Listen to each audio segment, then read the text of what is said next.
Et là, j'attends Edith qui va me dire comment elle s'y prend. Qu'est-ce qu'elle va me dire là? Oups!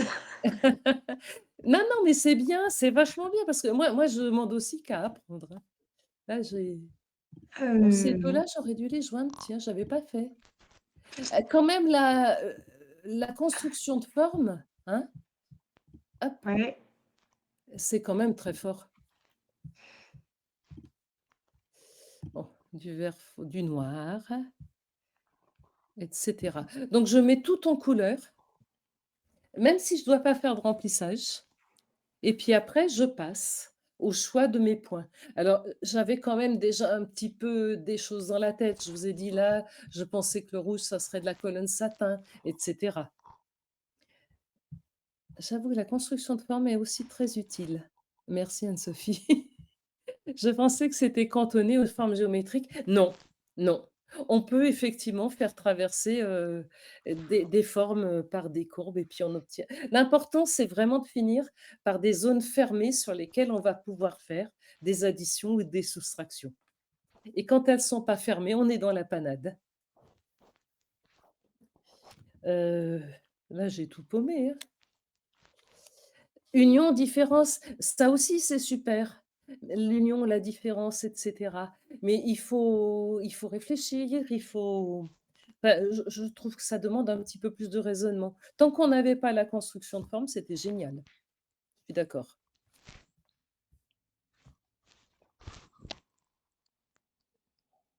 Qu'est-ce qui est moins visuel? La construction de forme? Ah OK, d'accord. Ouais et j'ai arrêté mon machin. Ah,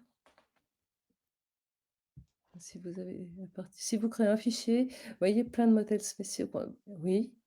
Oui, ça existe aussi, oui, on peut trouver oui. Et si on ouvrait nos micros histoire de causer 2 minutes là? Parce que c'est bien de lire, mais non, vous voulez pas. Donc là, je voulais montrer, presque fini et je voulais vous montrer un oui, il y a un micro qui s'est ouvert là. Ouais, alors moi je trouve que la construction de formes trop géométriques, Oui, en fait, comment dire? Elle oblige à une c'est beaucoup trop strict. Alors qu'en fait, si on part juste avec un outil plume qui suit le contour, c'est beaucoup plus facile de rectifier et de récupérer ce qu'on veut. Plutôt que de travailler avec des exclusions, des inclusions, des unions, des intersections, je trouve que dessiner directement le contour dont on a besoin, ça me semble beaucoup plus facile. qui est-ce qui cause là? C'est Edith. C'est Edith, OK. Je reprends le par rapport Oui, au pivert. oui, Alors du coup, j'ai plus l'image. Si on veut, par exemple, la forme de droite, celle qui est composée d'un rectangle, le rectangle de droite et puis le bout, j'ai l'impression que c'est quand même peut-être plus facile de construire directement la forme en courbe de Bézier, avec oui. l'outil plume, que de construire un rectangle et après de faire d'enlever des bouts, d'intercepter des bouts, ça me semble peut-être plus facile de Peut-être directement que construire l'idéal, c'est de mêler toutes directement les construire la forme qu'on ouais. veut. L'idéal, c'est probablement de mêler toutes les techniques. Moi, j'avais bien envie de savoir comment Mamilène avait fait pour son pas de patrouille là. Eh Elle est bien là, oui, Mamilène? j'ouvre, oui, oui, oui, Vas-y. même, voilà, regardez, oui, oui. Eh bien, Tu moi, peux je fais les oui, 2. Je fais les 2. Je commence par la construction de forme, heu, ensuite, je fais quelquefois des unions des différences. Par exemple, pour les yeux, je commence par, la partie par l'iris, par exemple, et ensuite je trace des cercles, successifs, concentriques, je fais des différences. J'utilise un petit peu tout et après je redessine, pour les extérieurs. ouais. Et puis ensuite, la question, c'est de trouver, quel point de broderie faire là. J'y ai passé la journée à chercher, à faire, ensuite des petits liens entre les différentes couleurs, savoir dans quel ordre je brodais parce qu'il y a Mmh. beaucoup de couleurs. Donc je commence une technique, après je reviens en arrière, voilà. Mais par contre, ce que j'ai utilisé pour les broderies, c'est ce que tu avais indiqué dans les premières visions que j'avais vues là. J'ai fait des pré-réglages pour, Mmh. mes, Pour les paramètres. remplissages en Oui, particulier? Oui. voilà. Alors j'ai fait pour, remplissage guidé, pour, remplissage, selon contour, pour remplissage, automatique, de Mmh. façon à avoir toujours le même nombre de points et le même espacement entre les Mmh. lignes, les compensations aussi, voilà. Parce que sinon j'oublie toujours des paramètres. Mmh. Donc je trouve que ça, c'est une bonne idée aussi. Tout le monde sait ce que c'est ces pré-réglages dont Non. parle Mamilène? Non, non, non. Alors, ben, on va peut-être voilà, on va le faire sur, imaginons que je veuille tous les verres en remplissage, on ne peut plus classique. Donc je vais en paramétrer un. Je pourrais les paramétrer tous les 3 à la fois, vous me direz, hein. Mais on va faire la fille bête qui a oublié des couleurs. Donc je prends ma forme, je m'en vais la paramétrer. Je veux du remplissage automatique. Je veux une sous-couche qui soit pas seulement 3 fois plus, mais 5 fois plus, large que la couche supérieure. Donc je vais mettre un espacement entre les points, mettons, allez, de 3 millimètres, un gros espace, parce que j'estime que c'est pas utile d'avoir une sous-couche aussi épaisse. Je veux pas le chemin de dessous parce que j'aime pas. Et puis, je voudrais bien qu'elle soit décalée à l'intérieur pour pas me faire trop de points sur les bords. Bon, et décalée, assez sérieusement parce que j'ai des surfaces assez grandes. Voilà, et le point de remplissage du dessus, je le veux à 0,33. Je trouve que 25, c'est un petit peu petit, Mmh. et je trouve aussi que la longueur de point à 3, c'est pas bien, ça cartonne trop, donc je vais mettre la à 4. Donc ça, c'est un remplissage assez lâche, et puis je mets un peu de compensation d'étirement, heu, parce que quand je brode, ça resserre le tissu et c'est pas top. Alors je vais mettre, la compensation d'étirement, on l'a pas encore en pourcentage, hein. Elle est toujours en millimètres, donc je vais la mettre à 0,2 par exemple. Voilà, et tout ça, effectivement, j'ai oublié, j'aurais dû le faire sur mes 2 au sur tous mes remplissages. Pas de chance. Et la longueur du point, quel est le plus intéressant? La longueur du point de remplissage? Oui, je me pose toujours la question, moi. Est-ce qu'il vaut mieux, avoir un point un petit peu plus long ou un espacement un petit peu plus grand? Si on Je veut moi, quelque je dirais chose le point, l'espacement, moi, l'espacement à 0,25, j'aime pas les broderies qui cartonnent, donc je le trouve oui, toujours oui, moi trop aussi. je le trouve toujours trop petit. D'accord. Par contre, la longueur de point à 4, ça passe très bien. C'est le maximum ça, c'est pas la longueur du point. Je j'oserais pas dire, Parce que là, ce que sont ces valeurs-là. Là, la longueur du point, elle est de 2,5 là. ah oui, je me suis trompée d'endroit, j'ai pas fait. Tu as raison, bien sûr, Voilà. merci. Mmh. Oui, pas facile, hein, de se retrouver toujours dans le Mmh tableau, mh. et puis il y a un autre truc sur lequel on peut jouer, moyennement Oui, intéressant, mais décalé. Oui, Je oui. peux, je peux pas, je oui. peux dire, Ah vas-y, bien sûr. parce qu'il y a pas de longueur là, donc faut pas se gourer. La longueur du point droit qui est Oui. écrit là, c'est juste pour les chemins de dessous. C'est des chemins de traverse qui vont se promener quand le remplissage est en plusieurs morceaux. Oui, j'ai pas oui, Ah oui, Et on est c'est dans exact. la sous-couche. le longueur du point droit qui est sous chemin de dessous. Mmh Là, Tu mh. quand as c'est raison. écrit longueur maximale du point de Mmh. remplissage, ça c'est le point de remplissage. Ah Alors il est d'accord. à c'est dit longueur maximale parce que ce sera pas partout exactement pile poil cette longueur-là, parce que ça dépend D'accord. aussi de la longueur du rang, il y a des arrondis. Mais ce qui décide de la longueur du point, c'est bien longueur maximale du point de Longueur maximum, remplissage. d'accord. Bah, ça, Mmh. c'est important D'accord? à savoir Oui. parce que je pensais que c'était 2 choses différentes, vraiment. Et donc longueur de point droit, c'est pour les chemins de dessous, c'est tout. Mmh. Donc là, je suis pas sûre qu'il y en ait, donc pas forcément on Il y voit. en a Et il y si en tu a changes la longueur de point maximale, là-haut, voilà, on va mmh, voir que les points, mais 8, c'est pas grave, on s'en fout, on brode pas. Tu vas voir que les points vont s'espacer dans la broderie énormément. Enfin tiens, je le passe normalement. à 6 pour que ce soit clair. Allez, voilà. Mmh. On est passé de plus de 1000 points à 809, donc il y a Mmh. moins de points. Alors Ah, après, il faut rester Après raisonnable. sur l'espacement, moi j'ai testé un truc, ouais, il y a un mois, où sur le même motif, même stabilisateur, même tissu, j'ai testé 2 fils différents. Tous de grosseur 40, un sulky et un madeira, j'ai pas du tout eu le même rendu. même des fois d'une couleur à l'autre, ça change. Oui, C'est pénible. Ouais, et alors c'est vrai qu'il y a un sulky qui est beaucoup plus épais que le madeira et le rendu est pas le même et du coup avec le madeira, bah, je suis obligée de réduire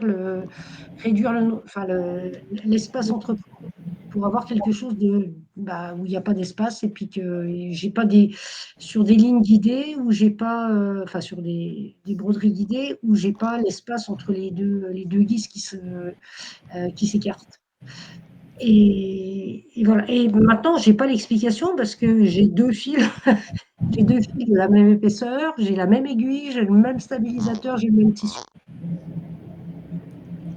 Est-ce que est-ce que je peux profiter de ce que tu as ton truc ouvert pour dire un petit mot? Il y a des petits crayons sur le côté là, tu veux pas mettre ta souris sur un crayon? Ma Tu vois les souris petits sur un crayons qui sont crayon. sur un ouais, ta crayon, souris tu sur le vois des petits crayon. crayons, Les toi? crayons qui sont devant les noms des paramètres, À gauche. Ah oui, OK, à oui. gauche, voilà, et laisse-la un petit moment, voilà. Mmh mh. Donc vous avez des explications normalement sur les Oui, exact. sur bon, celle-là, elle est pas très palpitante, Non, mais allez. parfois, elles peuvent être utiles et personne ne va jamais les voir. Non, mais tu as vu aussi combien de temps elles mettent à se déclencher? Ouais, je sais. Ouais, c'est bizarre, hein. Oui, là, ouais. Donc je pense que longueur de point droit, par exemple, j'imagine que là, ça va non, c'est pas là, on n'est pas au bon endroit, en fait. Il faut mettre, excusez-moi, il faut mettre mets-toi sur le nom du paramètre. Sur le Nom du paramètre, voilà. Début du paramètre, bouge pas. Voilà, là, tu as OK. l'explication.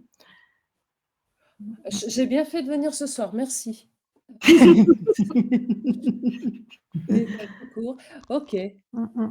Hein, donc pour tous les paramètres, vous avez facilement accès à ce que c'est si vous attendez 2 secondes après avoir posé la souris dessus. Mmh. Dis donc. Et alors j'en profite aussi peut-être pour montrer un autre truc, c'est le dernier point, sauter le dernier point. Ouais. Alors ça aussi, ça peut être intéressant, notamment quand un remplissage va être ensuite recouvert par on a encore gagné près de 200 points, hein. Quand un remplissage va être recouvert par un satin sur les bords, on n'a pas besoin d'avoir tous les points là, qui sont sur le contour. Et le fait de sauter les points va faciliter ensuite le passage du satin. C'est une, vous voyez ce que je veux dire? Mmh. Oui. Et la question Oui, oui. initiale, c'était: «Et ben, maintenant ces paramètres-là qui me plaisent bien, je veux les utiliser pour mes 2 autres verres».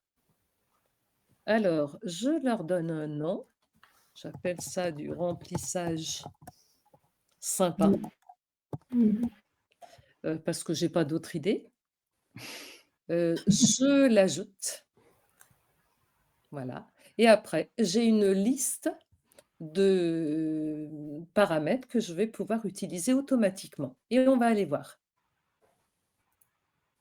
Donc j'applique je quitte et je prends mes 2 autres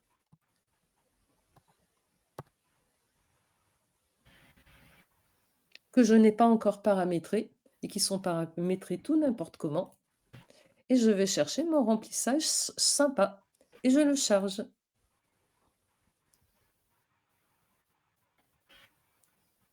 Et j'ai les nouveaux paramètres que j'ai définis avec des points très longs, et cetera. Donc on peut effectivement avoir une liste de pré-réglages, oui.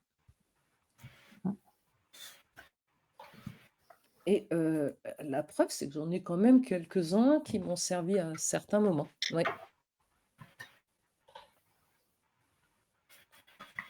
OK. D'autres, tu as d'autres comme ça des, alors on peut, tata, ouais, oui, je Mmh. tata, j'avais pas tout lu là. Enregistrer tata, mais je suis trop tard. Ah, parfait pour, super, c'est bulle, ça peut m'aider. On peut mettre le nom du fil. Ah! On peut mettre le nom du fil ut ah oui, exactement, oui, oui. On peut s'en servir pour le faire. Ça fait pareil si on duplique les paramètres. Oui, si on duplique les paramètres, ça revient au même, oui.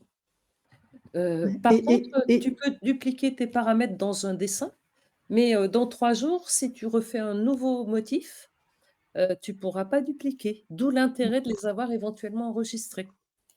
Mmh. Oui? Il y a aussi dans édition un truc qui s'appelle copier les paramètres ou recopier les paramètres qui est pratique aussi. Si on a ouais, dans édition, dupliquer Ah les oui, paramètres. Bah dupliquer les voilà, c'est paramètres. ça. Oui, voilà. Alors, c'est voilà, c'est ça que je voulais marquer en fait, enfin que j'ai Ouais. noté. Ouais, c'est ça que tu as noté. Ouais, Comme dupliquer j'utilise les plus en anglais paramètres. qu'en français, j'ai pas compris que c'était la même chose. Et ça c'est effectivement très pratique sur l'instant. Il faut donc sélectionner un premier objet dont on veut dupliquer les paramètres et on sélectionne après les autres. Et là, quand on fait dupliquer les paramètres, ça applique les paramètres du premier sélectionné sur le reste. Bah oui, c'est vraiment intéressant parce que quand on fait un motif avec beaucoup de formes, on est obligé enfin moi je suis obligée de revoir plusieurs fois parce que j'oublie toujours une partie des paramètres que je sélectionne, quoi. Donc ça, c'est vraiment bien. Bonsoir. Et du coup, si j'ai bien compris, par contre, le dupliquer paramètre ne peut pas se répéter dans d'autres fichiers, contrairement à l'enregistrement des paramétrages, là, comme vous avez fait. Les paramètres, quand tu les dupliques, c'est à l'intérieur du tu me dis, D'un Claudine, même si je me trompe. dessin. Comment? Là, c'est uniquement propre à ce dessin-là. Si on veut l'emmener et Voilà, l'utiliser ailleurs, oui, vaut mieux utiliser le pré-réglage, en fait. voilà. Et D'accord. Nathalie de Nat demandait: «Vous voyez ça où, ajouter les noms des couleurs?» Je pense que le nom des couleurs, c'est pour les personnes qui ont plusieurs marques de fils. Il peut y avoir les remplissages avec une marque et les remplissages avec une autre. Et c'est dans les noms que tu donnes à tes réglages que tu mets le nom des fils. D'accord, et c'est ce que je disais, c'est des pré-réglages qu'on peut aussi utiliser selon le tissu qu'on utilise. Aussi, ça peut être aussi une autre Mmh, façon de noter tes pré-réglages, oui. d'accord. Mais ça devient vite, ça c'est un truc, Claudine, qui pourrait être amélioré parce que là, j'ai changé de machine, donc j'ai pas repris mes vieux pré-réglages, mais au bout d'un moment, on en a beaucoup et ça serait bien de pouvoir les classer. Allô, Claudine? Elle a fait des grands yeux, hein. Oui. Non, je réfléchis parce que c'est un seul fichier c'est un fichier JSON dans lequel il y a tout le bastringue là. Ce Ouais, qui veut dire d'ailleurs qu'en bidouillant un peu, on peut s'échanger des pré des des pré-réglages. réglages. Ouais, oui, c'est vrai que quand on en a beaucoup, c'est casse-pied. Que moi, sur ma précédente machine, j'avais Nice qui défilait et j'ai arrêté parce que, oui, il y avait trop. Alors j'étais peut-être pas Mmh. très organisée, mais Non, mais c'est une bonne idée, mais je sais pas comment, mais faut y réfléchir. Bon, après, ça nécessite une parfaite organisation. oui, oui. Et on n'a pas toujours le temps de s'organiser correctement à l'instant Ouais, T, donc oui, c'est vrai. Oh, mais sur ce qu'on n'utilise qu'une fois dans un fichier, passer par dupliquer les paramètres, ça marche super bien, hein. C'est pratique. Est-ce qu'on après peut pas la solution, elle est toujours d'ouvrir un fichier, d'effacer tout ce qu'il y a, mais de ne garder que les paramètres.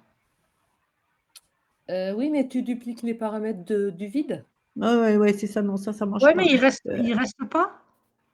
Ah non, Non. tu Non? dupliques les paramètres d'un objet, donc il te faut l'objet. est-ce qu'on ne pourrait pas, faire par exemple comme, l'extension, utilisateur, mettre un fichier comme Chaïko, là, avec des pré-réglages dedans? Ce serait parfaitement possible, mais le problème, c'est tu fais quoi? Oui. Oui, Après, on pourrait définir des pré-réglages qui seraient, là dès le départ, du genre, je ne sais pas moi, fil 60, coton serré. Ça pourrait. Après, ouais, il faut après savoir ça reste des fichiers très perso. voilà, Ouais. c'est un peu ça. Mais que tout le monde n'est pas forcément d'accord sur ce qu'on doit mettre. Ben non. Oui, oui. Oui, oui Sandra, on peut utiliser l'ordre alphabétique si on s'y prend, en réfléchissant, on va dire. Le problème, c'est qu'on fait Ou toujours ça dans l'urgence, au moment où on a un paramètre qui nous ouais, plaît bien, mais qu'on ouvre ce qu'on est en train de faire. Ouais. si tu fouilles et que tu retrouves le fichier dans lequel c'est un fichier standard, c'est un fichier texte, on peut l'éditer et aller corriger a posteriori, mais bon, faut un petit peu aller tripoter, mais c'est tout à fait jouable. Tu as une C'est un idée de là fichier où tout c'est, bête, là? hein. Non, mais si je cherche, je vais retrouver, mais en plus ça dépend des systèmes, ce sera pas au même endroit sur Mac et sur Eh oui, PC, mais voilà, oui. et ça s'appelle, preset, .json, je crois. Ah, c'est ça, OK, j'ai déjà vu ce machin, preset, oui. Mmh.